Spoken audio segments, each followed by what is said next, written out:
మీనాక్షిపురం ప్రజలు తమ ఊరిని వదిలిపెట్టి ఎందుకు వెళ్ళిపోయారు? కేరళలోని ఆ ఊళ్ళో భయంకరమైన శబ్దాలు ఎక్కడి నుంచి వస్తున్నాయి? యాక్సిడెంట్ అయ్యి పోలీస్ స్టేషన్కి తీసుకెళ్లిన రాయల్ ఎన్ఫీల్డ్ బైక్ రాత్రికి రాత్రే ఎవరి సహాయం లేకుండా ప్రమాద స్థలానికి ఎలా వస్తోంది?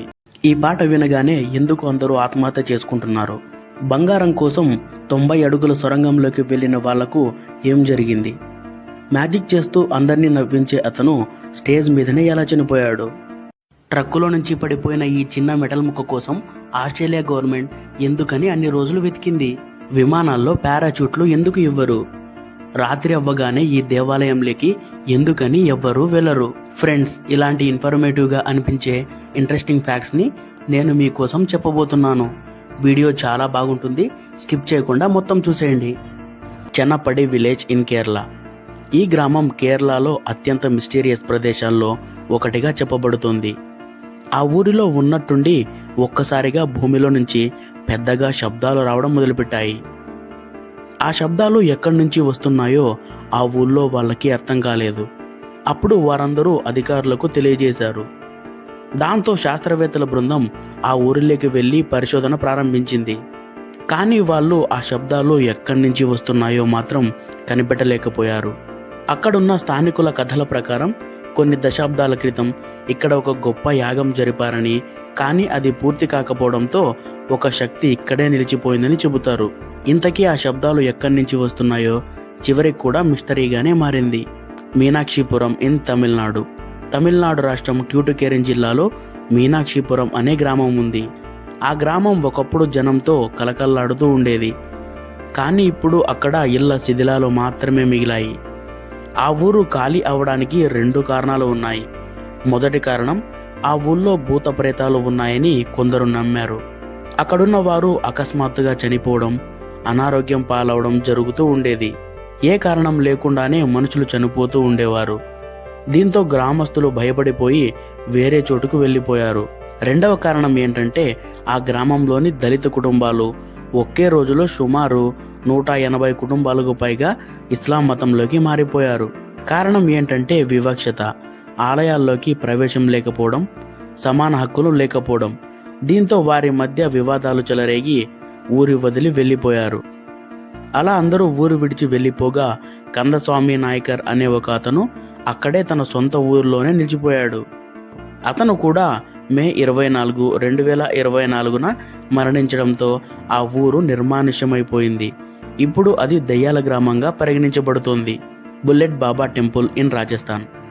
రాజస్థాన్ రాష్ట్రంలో జోధ్పూర్ పోఖ్రాన్ హైవేపై చౌపాలి అనే ఒక చిన్న గ్రామంలో ఒక దేవాలయం ఉంది.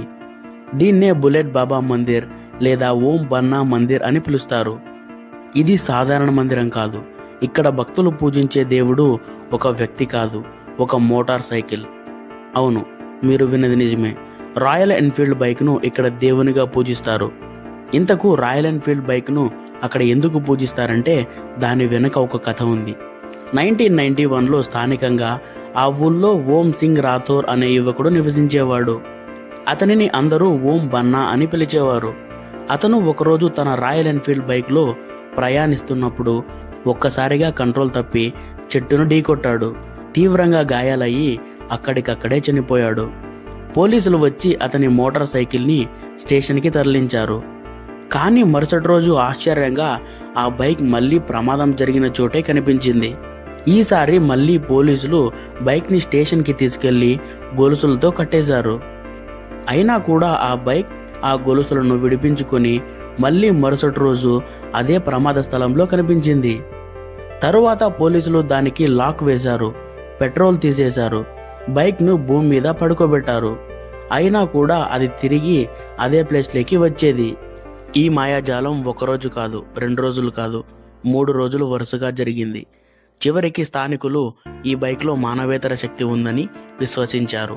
వారి నమ్మకం ప్రకారం ఓం బన్నా ఆత్మ తన బైక్లో పునర్జన్మగా మిగిలిందని భావించారు. అప్పటి నుంచి ఆ ప్రాంతాన్ని పవిత్ర స్థలంగా మార్చారు. ఆ బైక్ను గాజు గ్లాసులో పెట్టి అక్కడే మందిరం నిర్మించారు.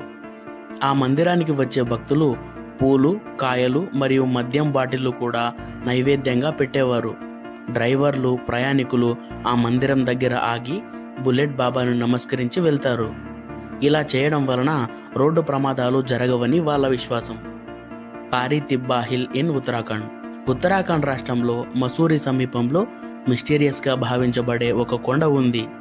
దాని పేరు పారి తిబ్బా, అంటే దాని అర్థం పరిశుద్ధ పర్వతం అని. ఇక్కడ స్థానికంగా నివసించే ఒక భయంకరమైన కథ ఉంది. చాలా సంవత్సరాల క్రితం ఒక ప్రేమ జంట తల్లిదండ్రులు ప్రేమను నిరాకరించడంతో ఈ కొండపైకి వెళ్ళి ఆత్మహత్య చేసుకున్నారని చెబుతారు. అప్పటి నుంచి వారి ఆత్మలు అక్కడే ఉన్నాయని స్థానికులు నమ్ముతారు. ఎందుకంటే ఆ కొండ మీదకి వెళ్తే ఫోన్ సిగ్నల్స్ పనిచేయవు. ఆ కొండ సమీపానికి జంతువులు కూడా రావట.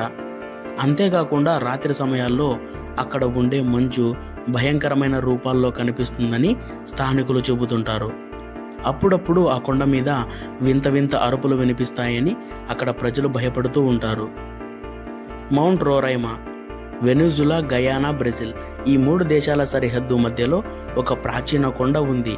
దాని పేరు మౌంట్ రోరైమా. ఇది మిగతా కొండలా కాదు. దాని ఎడ్జెస్ అన్నీ నిటారుగా ఉంటాయి. పైనకి వెళ్ళడం చాలా కష్టమైన పని. ఈ మౌంటైన్ యొక్క పైభాగం ఎప్పుడూ మేఘాలతో కప్పబడి ఉంటుంది. ఇక్కడ చాలా జీవులు ఉన్నాయి. ఈ జీవుల్లో చాలా భాగం వరకు ఈ భూమి మీద ఎక్కడా కనిపించవు. అందుకే దీన్ని ఎలివేటెడ్ ఐలాండ్ ఆఫ్ ఎవాల్యూషన్ అని అంటారు. హెలియం ఫోరా అనే ఒక రకమైన డేంజరస్ ప్లాంట్స్, బుష్ టోడ్ అనే కప్పలు, green iguana, viper and coral అనే పాములు ఉన్నాయి. ఉభయచరాలు, పక్షులు, ఎలుకలు, కీటకాలు ఉన్నాయి. అంతేకాకుండా అనకొండ పామును కూడా చూశాం అని ఆ కొండ మీదకి ట్రెక్కింగ్ వెళ్ళేవారు చెప్తూ ఉంటారు. ఆ చుట్టుపక్కల నివసిస్తున్న పెమన్ తెగవారు ఆ పర్వతం మీద రాత్రిళ్ళు ఏవో వెలుతుర్లు వస్తాయని చెబుతున్నారు. అంతేకాకుండా ఆ కొండ ఏలియన్స్ దిగే స్థలం అని కూడా నమ్ముతారు. కొన్ని చోట్ల భయంకరమైన గుహలు ఉన్నాయి. అక్కడకు వెళ్ళాక దిశ తప్పడం లేదా రేడియో సిగ్నల్స్ బ్లాక్ అయినట్లు రిపోర్టులు కూడా ఉన్నాయి. ఇది ఎలక్ట్రోమాగ్నెటిక్ డిస్టర్బెన్సెస్ అని కొందరు, లేదు అదృశ్య శక్తుల ప్రభావం అని కొందరు నమ్ముతారు. ఓక్ ఐలాండ్ మనీ పిట్. కెనడాలోని నోవా స్కోషియాలో ఓక్ ఐలాండ్ అనే ఒక చిన్న ద్వీపం ఉంది. అందులో ఒక పురాతనమైన గుహలాంటి గుంత ఒకటి ఉంది. దాన్ని ద మనీ పిట్ అని అంటారు. 1795లో డానియస్ గిన్నిస్ అనే ఒక యువకుడు ఈ గుంతను కనుగొన్నాడు. మొదట్లో దాన్ని చూసినప్పుడు దాని 10 అడుగుల లోపల చెక్కలతో నిర్మించిన పొరలు ఉండడం చూసి ఆశ్చర్యపోయాడు. దాని నిర్మాణాన్ని బట్టి చూస్తే అది సహజంగా ఏర్పడింది కాదని ఎవరో పక్కాగా ఖజానా దాచినట్టుగా అతనికి అనిపించింది. వెంటనే అతను పురావస్తు శాఖ అధికారులకు సమాచారం ఇచ్చాడు. అధికారులు వచ్చి ఆ గుంతను తవ్వడం మొదలుపెట్టారు. 90 అడుగుల లోతులో ఒక రాయి కనిపించింది. దానిపై ఏం రాసి ఉందంటే 40 అడుగుల లోపల 2 మిలియన్ల పౌండ్లు ఉన్నాయి అని. అధికారులు అలానే లోపలికి తవ్వుదామని అనుకున్నారు. కానీ ఆశ్చర్యం, అంతలోనే ఆ గుహ నలుమూలల నుండి నీరు రావడం మొదలైంది. అలా వచ్చిన నీరు మొత్తం గుహ అంతా నింపేసింది. అప్పుడు అందరికీ అర్థమైంది, ఇది సామాన్యమైన గుహ కాదు. ముందుగానే ఇంజనీరింగ్ వాటర్ ట్రాప్ మెకానిజం ఏర్పాటు చేసి లోపలికి ఎవరిని వెళ్లకుండా ఇలా చేశారని అనుకున్నారు. ఇప్పటి వరకు ఈ గుంత త్రవ్వే ప్రయత్నాల్లో 6 మంది ప్రాణాలు కోల్పోయారు. స్థానిక కథల ప్రకారం 7వ వ్యక్తి మరణించిన తర్వాతే ఆ ఖజానా బయటపడుతుందనే నమ్మకం ఉంది. Golden river in China. చైనాలోని సిచువాన్ ప్రావిన్స్లో ప్రవహిస్తున్న ఒక నది పేరు జిన్షా. చైనీస్ భాషలో జిన్షా అంటే బంగారు ఇసుక అని అర్థం. ఇది యాంగ్జీ నదికి ఒక ప్రధాన ఉపనది. ఈ నది నీటిలో సహజంగా బంగారు ధాతువులు ఉండడం విశేషం. పర్వతాల నుంచి నీటిలోకి లీక్ అయ్యే ఈ బంగారు ధాతువులు అక్కడ నదిలోకి కలిసే ఇసుక రేణువులతో కలిసి బంగారు రేణువుల్లా తేలుతూ కనిపిస్తాయి. కానీ అక్కడ ఆ నదిలోని బంగారం తీసుకోవడం చట్టపరంగా నిషిద్ధం. అలా ఎవరైనా చేస్తే చైనా ప్రభుత్వం కఠినంగా శిక్షలు విధిస్తుంది. దీనికోసం కొన్ని చోట్ల ఎన్విరాన్మెంటల్ ప్రొటెక్టెడ్ జోన్లు, సైనికుల నిఘాలు కూడా ఉన్నాయి. చార్లెస్ జాగిస్ ఇన్ టైటానిక్. 1912లో టైటానిక్ ఓడ సముద్రంలో మునిగిపోయినప్పుడు 2200 మంది చలిలో గడ్డ కట్టుకుపోయి చనిపోయారు. కానీ చార్లెస్ జాగిస్ అనే వ్యక్తి చివరి క్షణంలో ఓడ నుంచి సముద్రంలోకి దూకేశాడు. నీళ్లు సైతం గడ్డ కట్టుకుపోయే ఆ చల్లటి నీటిలో అతను 2 గంటలకు పైగా బ్రతికాడు. అంత గడ్డ కట్టుకుపోయే నీటిలో ఎలా బ్రతికావు అని అతన్ని అడగ్గా ఆయన చెప్పింది ఏంటంటే, ఓడ మునిగే సమయంలో నేను ఏమీ చేయలేనని తెలిసి క్యాబిన్లో ఉన్న విస్కీ బాటిల్ మొత్తాన్ని తాగేశాను అని చెప్పాడు. అలా అతని శరీరంలో ఆల్కహాల్ వల్ల రక్తం వేడి పెరిగి చలి ప్రభావాన్ని కొంతవరకు తట్టుకోగలిగి తన ప్రాణాన్ని కాపాడింది. The death song. 18వ శతాబ్దంలో గ్లూమీ సండే అనే ఒక పాట హంగేరీలో కంపోజ్ అయింది. ఈ పాట ప్రసారం అయిన తరువాత ఒక్క రోజులోనే ఆ ప్రాంతంలో 17 మంది ఆత్మహత్య చేసుకున్నారు. ఆ పాటలోని లిరిక్స్ చాలా భయంకరమైన, ఉపద్రవంగా మారాయి. కొన్ని దేశాల్లో ఈ పాటను అఫీషియల్గా నిషేధించారు. ఈ పాటకు సూసైడ్ సాంగ్ అనే పేరు కూడా వచ్చింది. మీరు కూడా ఈ పాటను వినాలనుకుంటే యూట్యూబ్లోకి వెళ్ళి గ్లూమీ సండే సాంగ్ అని సెర్చ్ చేసి వినొచ్చు. Tommy Cooper magic. 1965 అమెరికాలో the amazing world of magic అనే ఒక టీవీ లైవ్ షో జరుగుతోంది. అందరినీ ఆశ్చర్యపెట్టేలా టామీ కూపర్ అనే ఒక ఇల్యూజనిస్ట్ స్టేజ్ మీదకి వచ్చాడు. చేతిలో ఒక గడియారం పట్టుకుని ప్రేక్షకుల్ని చూస్తూ, అందరూ చూడండి, ఇప్పుడే నా గుండె ఆపేస్తాను, మీరే చూడండి నా మరణం ఎలా కనిపిస్తుందో అని చెప్పాక కింద పడుకుని కళ్ళు మూసుకున్నాడు. ప్రేక్షకులు చిరునవ్వుతో చూస్తున్నారు. ఇది ఒక ట్రిక్ కావచ్చు అని అందరూ అనుకున్నారు. కానీ 5 నిమిషాలు అయింది, 10 నిమిషాలు అయింది, అతను లేవలేదు. అప్పుడు డౌట్ వచ్చి టీవీ స్టాఫ్ అందరూ అతని దగ్గరకు పరుగున వెళ్ళి చూశారు. అందరూ షాక్. అతనికి ఆ షో చేసేటప్పుడు నిజంగానే హార్ట్అటాక్ వచ్చి చనిపోయాడు. టామీ కూపర్ లైవ్ టీవీ షోలో మరణించిన తొలి వ్యక్తుల్లో ఒకటిగా చరిత్రలో నమోదు అయ్యాడు. బీబీగర్ హత్యాకాండ. బీబీగర్ హత్యాకాండ అనేది భారత స్వాతంత్ర పోరాట చరిత్రలో ఒక అత్యంత ఘోరమైన సంఘటన. ఇది సిపాయిల తిరుగుబాటు సమయంలో జరిగింది. ఈ ఘటన అప్పటి బ్రిటిష్ పాలకులను కూడా కదిలించింది. ఈ ఘటన ఉత్తరప్రదేశ్ రాష్ట్రంలోని కాన్పూర్లో బీబీఘర్ అనే ఒక భవనంలో జరిగింది. అప్పటి రోజుల్లో బ్రిటిష్ సైన్యం స్థానికుల్ని చంపడం, గ్రామాలను దహనం చేయడం వంటి క్రూరమైన చర్యలు చేసేవారు. దీని కారణంగా అక్కడ స్థానిక ప్రజల నుండి తిరుగుబాటు మొదలైంది. ఈ తిరుగుబాటుకు నానాసాహెబ్ అనే మరాఠా నేత నాయకత్వం వహించాడు. అన్యాయాలు ఎక్కువైపోవడంతో స్థానికులు కాన్పూర్లో ఉన్న బ్రిటిష్ సైనికుల్ని, వారి కుటుంబాల్ని 800కు పైగా నిర్బంధించారు. బ్రిటిష్ మహిళల్ని, పిల్లల్ని అందరినీ కలిపి బీబీఘర్ అనే ఒక భవనంలో నిర్బంధించారు. జూలై 15, 1857న తిరుగుబాటుదారులు బీబీఘర్లో బంధించిన వారిని 100 మందికి పైగా మహిళల్ని, పిల్లల్ని అత్యంత క్రూరంగా చంపేశారు. ఈ సంఘటన తర్వాత బ్రిటిష్ సైనికులు తిరిగి పట్టణాన్ని స్వాధీనం చేసుకున్నారు. ఈ హత్యాకాండకు ప్రతీకారం తీర్చుకుంటూ వందలాది మంది భారతీయుల్ని చంపేశారు. కొన్ని నివేదికల ప్రకారం తిరుగుబాటుదారుల్ని బహిరంగంగా తుపాకులతో కాల్చి చెరసాలలో వేసి చిత్రహింసలు చేసి చంపేశారు. ఈ సంఘటన స్వాతంత్ర సంగ్రామంలో జరిగిన అత్యంత భయంకరమైన సంఘటనగా చెప్పుకోవచ్చు. ఎందుకు విమానాల్లో పారాచూట్లు ఇవ్వరు? రీసెంట్గా అహ్మదాబాద్లో ప్లేన్ క్రాష్ జరిగింది. దానిలో 242 మంది చనిపోయిన విషయం మనకు ఆల్రెడీ తెలిసిందే. ఆకాశంలో వెళ్తున్నప్పుడు ఏదైనా ప్రమాదం జరిగితే మన ప్రాణాన్ని రక్షించుకోవడానికి మనకి పారాచూట్స్ని ఎందుకు ఇవ్వరు అని మనకు ఎప్పుడైనా సందేహం రావచ్చు. కానీ విమానాల్లో అలా పారాచూట్లు మనకు ఇవ్వరు. ఎందుకంటే దీనికి కొన్ని కారణాలు ఉన్నాయి. మొదటగా పారాచూట్ వాడడం అనేది చిన్న విషయం కాదు. దానికోసం ఎంతో ప్రత్యేకమైన శిక్షణ తీసుకోవాల్సి ఉంటుంది. విపత్కర సమయంలో ఒత్తిడిలో ఉన్న ఓ సాధారణ ప్రయాణికుడు దీన్ని సరిగ్గా వాడలేడు. కమర్షియల్ విమానాలు 30,000 అడుగుల ఎత్తులో ఎగురుతాయి. అక్కడ గాలి చాలా పలుచగా ఉంటుంది. ఉష్ణోగ్రతల్లో కూడా హెచ్చుతగ్గులు ఉంటాయి. ఒక్కొక్కసారి -డిగ్రీల్లో కూడా ఉంటాయి. అందుకోసం ప్రమాదంలో ప్రయాణికులు కిందికి దూకాలంటే స్పెషల్ సూట్లు, ఆక్సిజన్ అవసరమవుతుంది. ఇవేవి మనకు విమానంలో అందుబాటులో ఉండవు. అంతేకాకుండా విమానంలో దూకడానికి సరైన డోర్లు కూడా ఉండవు. వాటికి ప్రెజర్ కంట్రోల్ ఉంటుంది. ప్రెజర్ కంట్రోల్ సిస్టమ్ అంటే విమానంలో గాలిని పీడనంతో నింపి భూమిపై మనం ఎలా అయితే ఊపిరి తీసుకుంటామో అలాగే ఇబ్బంది లేకుండా ఊపిరి తీసుకునేలా చేయడానికి ఈ ప్రెజర్ కంట్రోల్ సిస్టమ్ ఉపయోగపడుతుంది. సో ప్రెజర్ కంట్రోల్ సిస్టమ్ ఉండడం వల్ల గాల్లోని విమానం నుంచి ఎప్పుడంటే అప్పుడు డోర్లు తెరిచి క్రిందికి దూకడానికి ఉండదు. ఒకవేళ ప్రతి ప్రయాణికుడికి ఒక పారాచూట్ ఇస్తే విమానం యొక్క బరువు పెరిగిపోయి లోపల స్పేస్ తగ్గిపోయి విమానం ఎక్కువ బరువు వల్ల ఫ్యూయల్ కన్జంప్షన్ కూడా ఎక్కువైపోతుంది. సో ఇదంతా అసాధ్యం కాబట్టి అందుకే విమానాలను ఆపత్కర పరిస్థితులను తట్టుకునేలా డిజైన్ చేస్తారు. పైలట్లు మరియు సిబ్బంది ఎంతో శిక్షణ పొందుతారు. 64 యోగిని దేవాలయం, మధ్యప్రదేశ్. మన దేశం ఎన్నో అద్భుత మర్మగర్భ దేవాలయాలకు పెట్టింది పేరు. వాటిలో యోగిని దేవాలయాలు కూడా చెప్పుకోదగినవి. మన దేశంలో మొత్తం 64 యోగిని దేవాలయాలు ఉన్నాయి. వాటిలో 2 దేవాలయాలు ఒడిస్సాలో, మరో 2 దేవాలయాలు మధ్యప్రదేశ్లో ఉన్నాయి. మధ్యప్రదేశ్లోని మితావాలి గ్రామంలో 64 యోగిని దేవాలయం మాత్రం ప్రపంచవ్యాప్తంగా ప్రసిద్ధి చెందింది.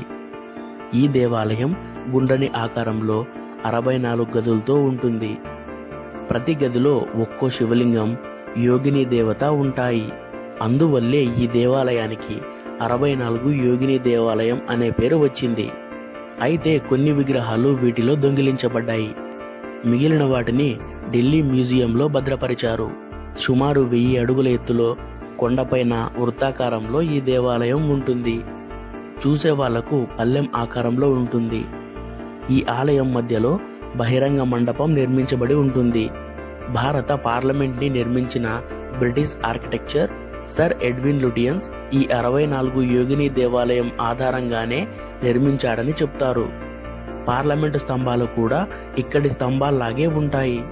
తాబేలు రాజు దేవ్పాల్ 1323లో ఈ దేవాలయాన్ని నిర్మించాడు. ఇక్కడ జ్యోతిష్యం, గణితం కూడా బోధించాడు. మంత్రతంత్రాలు నేర్చుకునేందుకు ప్రజలు ఈ శివాలయానికి వచ్చేవారు. ఈ దేవాలయం ఇప్పటికీ శివుని తంత్రసాధన కవచంతో కప్పబడి ఉందని అక్కడ ప్రజలు నమ్ముతారు. అందుకే రాత్రివేళ ఈ ఆలయంలోకి ఎవ్వరూ వెళ్లరు. కాళీమాత 64వ అవతారమే యోగిని అని, ఘోర అనే రాక్షసుడితో పోరాడుతున్నప్పుడు ఈ అవతారాన్ని ధరించిందని అక్కడ ప్రజల నమ్మకం. ఇంకా ఎన్నో అంతుచిక్కని మర్మగర్భిత రహస్యాలు ఈ దేవాలయంలో ఉన్నాయి. Radio active capsule. అది జనవరి 10, 2023 పశ్చిమ ఆస్ట్రేలియాలో ఒక బొగ్గు గని నుంచి ట్రక్కులో cesium-137 అనే రేడియో యాక్టివ్ క్యాప్సూల్స్ ని లోడ్ చేశారు. ఆ ట్రక్కు అక్కడి నుంచి 1400 కిలోమీటర్లు ప్రయాణించి పెర్త్ అనే పట్టణానికి చేరుకోవాల్సి ఉంటుంది. ఆ ట్రక్కు డ్రైవర్ లోడ్ అంతా సరిచూసుకుని జర్నీ స్టార్ట్ చేశాడు.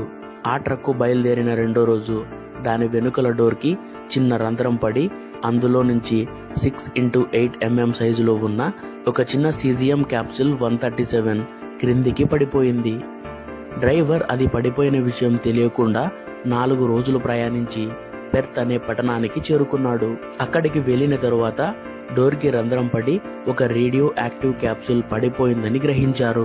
అప్పుడు అధికారులు అందరూ షాక్ అయ్యి సెక్యూరిటీ అధికారులకు, ప్రభుత్వానికి సమాచారం ఇచ్చారు. రోడ్డు మీద మెటల్ పీస్ లాంటి ఏదైనా కనిపిస్తే దాని దగ్గరకు వెళ్ళకండి, దాన్ని టచ్ చేయకండి అని టీవీల్లో, న్యూస్ పేపర్లలో హెచ్చరికలు జారీ చేశారు. దాన్ని కనుక్కోవడానికి ఆ రోడ్డు మొత్తం ఎన్నో డిటెక్టివ్ టీంలు రంగంలోకి దిగాయి. పెద్ద పెద్ద స్కానింగ్ వాహనాలు, రేడియో డిటెక్టర్లు వాడుతూ కిలోమీటర్ల పొడవునా వెతకడం మొదలుపెట్టారు. ఇంతకీ ఈ cesium-137 అంటే ఏమిటి? ఇది మిస్ అయినందుకు ఎందుకు అధికారులు అంత టెన్షన్ పడుతున్నారు? ఈ cesium-137 అనేది ఒక రేడియో యాక్టివ్ ఐసోటోప్. అంటే ఇది రేడియేషన్ ని వెలువరించే ఒక పదార్థం. దీన్ని పెద్ద పెద్ద న్యూక్లియర్ ప్లాంట్లలో, అటామిక్ బాంబుల్లో ఇది ఒక సైడ్ ప్రోడక్ట్ లా పనిచేస్తుంది. ఇంకా మీకు అర్థమయ్యేలా సింపుల్ గా చెప్పాలంటే, న్యూక్లియర్ రియాక్టర్లో యురేనియం లాంటి పదార్థాలు చీలిపోతే కొన్ని రేడియో యాక్టివ్ పదార్థాలు బయటికి వస్తాయి. వాటిలో ఈ cesium-137 అనేది కూడా ఒకటి. దీన్ని మట్టి, ఖనిజాలు, ద్రవాల డెన్సిటీని కనుగొనడానికి ఉపయోగిస్తారు. పారిశ్రామిక రంగాల్లో ప్యాకింగ్లో ఏమైనా లోపాలు ఉంటే చెక్ చేయడానికి కూడా ఉపయోగిస్తారు. ఈ సీజియం క్యాప్సూల్స్ వల్ల మనుషులకు ఎలాంటి నష్టాలు వస్తాయో చూద్దాం. ఈ క్యాప్సూల్ దాని చుట్టుపక్కల అత్యంత ప్రమాదకరమైన గామా రేడియేషన్ ని విడుదల చేస్తుంది. ఈ రేడియేషన్ కంటికి కనిపించదు. దాన్ని ముట్టుకున్న చుట్టుపక్కల ఉన్నా కూడా మనుషులకు వాంతులు, కళ్ళు తిరిగి పడిపోవడం, చర్మం కాలినట్లుగా అవ్వడం, కోమాలోకి వెళ్ళి మరణానికి కూడా కారణమవుతుంది. అందుకే ఇది మిస్ అయినప్పుడు గవర్నమెంట్ అధికారులు అంతగా టెన్షన్ పడ్డారు. ఇదేంటో ఇప్పుడు క్లియర్గా తెలుసుకున్నారు కదా. మరి ఇప్పుడు స్టోరీలోకి వచ్చేద్దాం. దానికోసం వెతుకుతున్న స్కానింగ్ వెహికల్స్ కి ఫిబ్రవరి 1వ తేదీన న్యూమన్ అనే ఒక టౌన్ కి 74 కిలోమీటర్ల దూరంలో రోడ్ సైడ్ లో కనబడుతుంది. ఈ క్యాప్సూల్ కనిపించడంతో అధికారులందరూ ఊపిరి తీసుకుంటారు. అదృష్టవశాత్తు దానివల్ల ఎవరికీ ఏమీ కాలేదు. Ship found in fields. ఒకరోజు ఒక రైతు తన మొక్కజొన్న పొలంలో పని చేసుకుంటూ ఉండగా తన చేతికి ఏదో గట్టిగా ఉన్న వస్తువు ఒకటి తగిలింది. తరువాత ఆ రైతు అధికారులకు సమాచారం ఇచ్చాడు. ఆర్కియలాజికల్ డిపార్ట్మెంట్ వాళ్ళు వచ్చి తవ్వి చూస్తే అది ఒక పెద్ద స్టీమ్ బోట్ అని తెలిసింది. అయితే ఈ స్టీమ్ బోట్ స్టోరీ ఏంటంటే 1856లో యుఎస్ఏలోని మిస్సౌరీ నదిలో 150 మంది ప్రయాణిస్తున్న ఒక పడవ నీటిలో మునిగిపోయింది. కొన్ని సంవత్సరాల తర్వాత ఆ నది తన దిశను మార్చుకున్న కారణంగా ఆ పడవ అక్కడే ఇసుకలో మునిగిపోయింది. దాని తర్వాత ఆ రైతు పొలంలో 132 సంవత్సరాల తర్వాత ఇది మళ్ళీ కనుగొనబడింది. Pink lake in Maharashtra. ఈ ఫోటోలో కనిపిస్తున్న పింక్ సరస్సును మీరు ఎప్పుడైనా చూసారా? ఈ సరస్సు మహారాష్ట్రలోని లోనార్లో ఉంది. ఇది 5,70,000 సంవత్సరాల క్రితం ఒక పెద్ద ఉల్క భూమిని ఢీకొట్టడం వల్ల ఏర్పడిందని చెప్తారు. ఈ నీటిలో sodium chloride, carbonate and fluoride ఉన్నట్లు శాస్త్రజ్ఞులు కనుగొన్నారు. అంతేకాకుండా ఈ నీటిలో మనుషుల ఎముకల ఆరోగ్యానికి ఉపయోగపడే pH వాల్యూ అండ్ క్లోరిన్ శాతం కూడా ఎక్కువగా ఉందని కనుగొన్నారు. ఈ సరస్సు సీతానహని అని కూడా అంటారు. అంటే మన భారతీయ పురాణాల ప్రకారం సీతమ్మ వారు అక్కడ స్నానం చేశారని అక్కడ ప్రజలు నమ్ముతారు. ఫ్రెండ్స్, ఇంతటితో అయితే మన వీడియో ముగుస్తుంది. ఏ ఫ్యాక్ట్ నచ్చిందో కమెంట్ చేయండి. ఇంకా ఎవరైనా మన ఛానల్ని సబ్స్క్రైబ్ చేసుకోకపోతే సబ్స్క్రైబ్ చేసుకొని బెల్ ఐకాన్ ఆన్లో పెట్టుకోండి. Love you all.